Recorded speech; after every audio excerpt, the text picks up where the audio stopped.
जळगाव जिल्ह्यातील चोपडा तालुक्यात 27 जानेवारी रोजी झालेल्या अवकाळी पाऊस, गारपीट आणि वादळी वाऱ्यामुळे मोठ्या प्रमाणावर शेती पिकांचे नुकसान झाले आहे.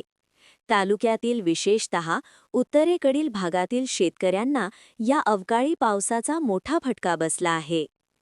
नुकसानग्रस्त भागाची स्थानिक आमदार चंद्रकांत सोनवणे यांनी पाहणी करत नुकसानग्रस्त शेतकऱ्यांच्या शेतातील पिकांचे पंचनामे तात्काळ करण्याचे आदेश प्रशासनाला दिले आहेत. तालुक्यातील सुमारे 50 ते 52 गावांतील अंदाजे 2000 शेतकऱ्यांच्या शेती पिकांचे मोठ्या प्रमाणावर नुकसान झाल्याची प्राथमिक माहिती समोर आली आहे.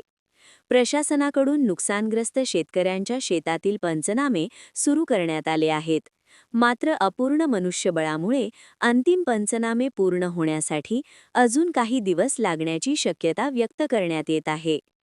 या अवकाळी पावसामुळे गहू, केळी, पपई, टरबूज यांसह इतर पिकांचे मोठ्या प्रमाणावर नुकसान झाले आहे.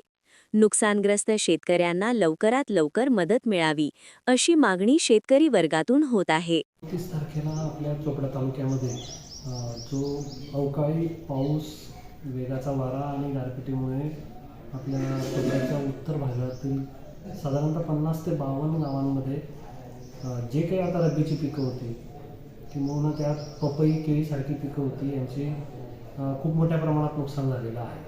एक प्राथमिक अंदाज जो आपल्याला मिळालेला आहे, यामध्ये साधारणतः 2200 हेक्टरपर्यंत या पिकांची नुकसानाची शक्यता आहे आणि जवळपास 2000 शेतकरी याच्यामुळे अफेक्टेड झालेले प्राथमिक अंदाजात आपल्याला निदर्शनास येतं.